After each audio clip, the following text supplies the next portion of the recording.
ST की बात हुई।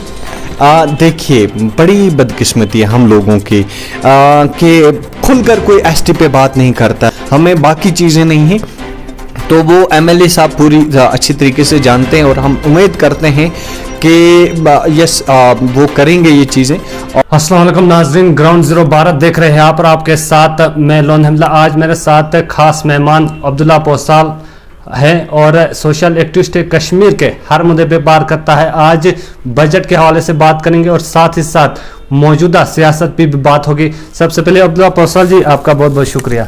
जी आपका भी शुक्रिया। आपसे जानने की कोशिश करेंगे जो बजट हाल ही में पेश हुआ, किस नज़र से देखते हैं आप इस बजट को?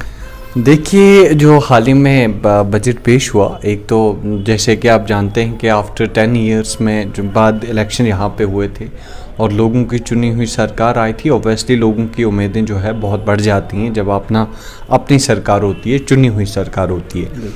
अब मसला ये है कि जहाँ तक बजट की बात है तो जिस तरह से हम एक्सपेक्टेशन कर रहे थे उस तरह से नहीं है, मिक्स रेस्पॉन्स है। मिक्स रेस्पॉन्स मीन्स के सरकार की जो है बेबसी भी इसमें नज़र आ रही है, कहीं ना कहीं कुछ मजबूरियां भी नज़र आ रही हैं सरकार की। उसके साथ साथ सरकार का इंटेंशन भी जाहिर हो रहा है कि नहीं करना चाहते हैं लेकिन हो नहीं रहा है। और देखो बिफोर इलेक्शन कहना बहुत ईजी होता है लेकिन after election to implement that the same manifesto that was, वो जो है बहुत एक कठिन रहता है। तो ये चीज़ें हुई हैं। आप जहाँ तक बजट में कुछ चीज़ें अच्छी आई हैं, जैसे कि वो मैरिज असिस्टेंस है, एक गरीब बच्ची को अगर 50,000 वक्त पे मिल रहा था अब उसको 75,000 मिल रहा है, तो एक अच्छी अमदाद है एक गरीब के घर में सीधे।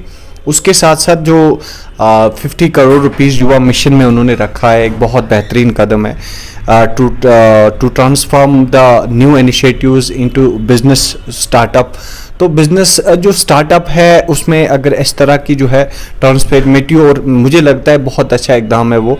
और उसके साथ साथ और बहुत सारी चीज़ें अच्छी हुई हैं, लेकिन इलेक्ट्रिसिटी जो 200 यूनिट्स और 10 केजी जो राशंस हैं वो सिर्फ AAY को जो है मिला है। AAY कैटेगरी जो राशन कार्ड वाली कैटेगरी होती है उसको मिला है, लेकिन वो बहुत कम तादाद में।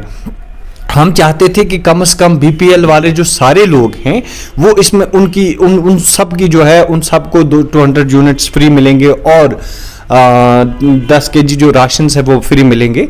तो ये चीज़ें बहुत जो थोड़ा सा जो है डिफ़िकल्टीज उन्होंने की है कि सिर्फ AAY में जो है रखा है, लेकिन हालांकि ऐसा नहीं होना चाहिए, BPL वाले सारे इसमें ऐड होने चाहिए। और गुंजाइश भी थी, अगर करना चाहेंगे तो कर सकते हैं, लेकिन मुझे लगता है कि या तो इनकी कोई बेबसी है या तो ये कर नहीं पाते हैं या तो जानबूझ के इन्होंने नहीं किया। आपसे जानने की कोशिश करेंगे, जब लीडर्स बाहर आए, नेशनल कॉन्फ्रेंस के कई लीडर, उन्होंने बयान दिया कि अभी यह हमारा पहला बजट था, इसकी बुनियाद हमने रखा, आने वाले 5 साल हमारे पास से इलेक्ट्रिसिटी की बात की, जो हमने वादे और दावे किए थे, या राशन को लेकर बोला हम वो करेंगे, क्या उम्मीदें हैं अब?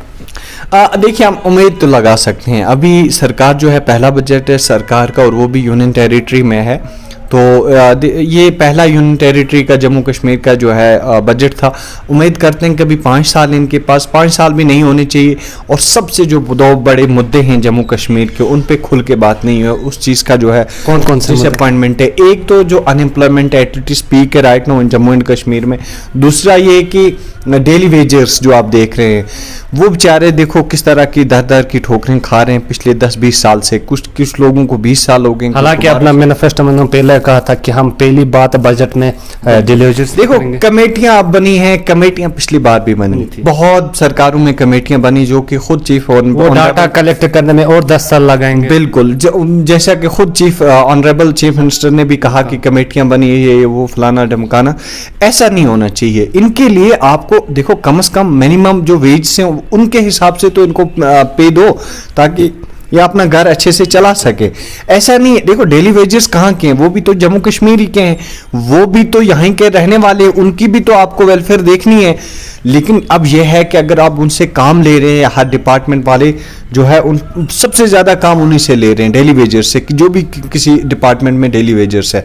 अब जो है उनकी पे कम से कम उतनी दे दो ताकि उनका घर अच्छे से चले, उनकी बच्चों की फीस वक्त पे मुहैया हो, उनको बाकी चीज़ें जो ज़रूरियात ज़िंदगी हैं वो उनकी पूरी हों, उतनी तो वेजेस दें اور تھوڑا سا یہ کر لیجئے کہ اب ان کا جو ہے جاب سیکور ہے, ان کو باہر نہیں کیا جائے گا, تاکہ وہ بھی ایک سیفٹی محسوس کریں اور ان کو بھی کم سے کم وہ منیمم ویج کے حساب سے اپنی تنخواہ مل جائے. جو ہی الیکشن آتا ہے سب سے زیادہ ووٹ ایس ٹی کے پڑتے, حالانکہ پہاڑی علاقوں کے ووٹ زیادہ پڑتے, کیا ایس ٹی کی بات ہوئی؟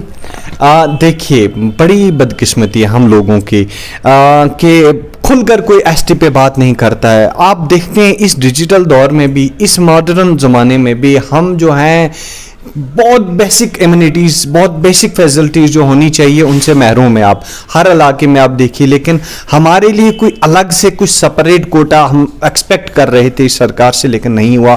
اور کسی نے بھی, اور بدقسمتی یہ ہے جناب کی اسمبلی میں بھی ہم نے دیکھا کہ اتنے دنوں کا جو ڈسکشن چل رہا ہے, کسی بھی آنریبل ریپریزنٹیٹیو نے کھل کر بات ایس ٹی کی نہیں کی کہ بھائی ان کا کیا حال ہے, ان کے لیے کیا آپ رکھ رہے ہو, ان کا کیا ہے ٹرائبل سب پلان جو ٹرائبل افیئرس میں کیا آپ دے رہے ہو. تو اس میں ایسا کوئی نہیں ہے. صرف ایک وہ تھوڑی سی گھوشنا کی ہے کہ جو ایم ایل اے ہے اس کا 20 لاکھ جو ہے وہ اپنی فنڈ سے جو ہے وہ بھی گائیڈ لائنز میں آئی ہیں, بجٹ میں نہیں آئی ہیں. تو بجٹ میں ہمارے لیے کچھ الگ سے نہیں آیا کہ دیکھیے ان کا جو بیسک انفراسٹرکچر کی جو انڈر ڈیولپڈ ہے ان کو کیسے ہم ان کو اپ لفٹ کریں, جو ان کا جو مطلب جو بھی ضروریات زندگی ڈیولپمنٹ کی پہلی جو اہم اقدامات ہیں وہ کیسے ان کے لیے کیے جائیں. اس کے لیے ہم سوچتے تھے کہ سپریٹ کوئی پالیسی لائیں گے, سپریٹ کوئی ترغیب لائیں گے, جو کہ ہمیں نظر نہیں آئی. پانڈی پورہ کے اندر کچھ نیا ہونا چاہیے جس پہ آپ چاہتے ہو کہ اسمبلی میں یہ بات اٹھنی چاہیے. بالکل, دیکھو کر رہے ہیں وہ بھی اپنی طرف سے کوشش, لیکن مجھے لگتا ہے کہ بانڈی پورہ ہمارے ایم ایل اے صاحب کو بھی یہ پورا پتہ ہے اور وہ مجھے امید ہے کہ کریں گے بھی, کہ ان کو جانتے بھی ہیں کہ بانڈی پورہ کی کیا مشکلات ہیں, خاص کر نیشنل ہائی وے جو ہماری ہے اس کی کیا حالت ہے. بانڈی پورہ ابھی بھی ڈسکنیکٹڈ ہے, جیسے کہ باقی ڈسٹرکٹس ہیں connected to this main cities کے ساتھ, ہم ویسے نہیں ہیں. ہم ریل ہماری کنیکٹیوٹی نہیں ہے, ہمیں نیشنل ہائی وے ہمارے یہاں نہیں ہے, ہمیں باقی چیزیں نہیں ہیں. تو وہ ایم ایل اے صاحب پوری اچھی طریقے سے جانتے ہیں اور ہم امید کرتے ہیں کہ یس وہ کریں گے یہ چیزیں, اور ہم امید کر رہے ہیں ابھی کہ وہ کریں گے. جس دن نہیں کریں گے تو ہم بولیں گے, لیکن ابھی تو امید لگا کے ہم بیٹھیں کہ کر رہے ہیں. کیا اپیل رہے گی لاسٹ میں سرکار سے, موجودہ سرکار؟ دیکھیے ہم ان سے گزارش کرتے ہیں ڈیلی ویجز کا مسئلہ حل کریں, اور ان ایمپلائمنٹ پہ آپ کو کھل کر بولڈ سٹیپ لینا چاہیے. ان ایمپلائمنٹ ایٹ اٹ اسپیک ہے, ہمارے نوجوان بیچارے اس ٹائم جو ہے در کی ٹھوکریں کھا رہے ہیں. پی ایچ ڈی کر کے, ایم فل کر کے لوگ جو ہے بیٹھے ہیں گھر پہ, ڈسٹریس کا شکار ہیں, سٹریس کا شکار ہیں, ڈرگس اسی لیے بہت زیادہ ہو رہا ہے. تو دیکھو نا, ان ایمپلائمنٹ جب ہوگی تبھی تو اکانومی بوسٹ ہوگی, تبھی تو اکانومی سرکولیٹ ہوگی. تو اسی لیے اکنامک ایکٹیویٹیز جب تک نہیں ہوں گی اور جب تک نوجوانوں کا آپ انکلوڈ نہیں کریں گے, ان کو امپلائمنٹ نہیں دیں گے, تو اکنامک ایکٹیویٹیز کہاں سے ہوں گی اور اکانومی کیسے بوسٹ ہوگی آپ کی. تو مجھے لگتا ہے کہ انکلوسیو اس ڈیولپمنٹ میں جو ہے ٹرائبل لوگ بھی آنے چاہیے, نوجوان بھی آنے چاہیے, ڈیلی ویجرز بھی آنے چاہیے. چلیے, بہت بہت شکریہ عبداللہ صاحب ہمارے ساتھ بات چیت کرنے کے لیے. بہت شکریہ, تھینک یو.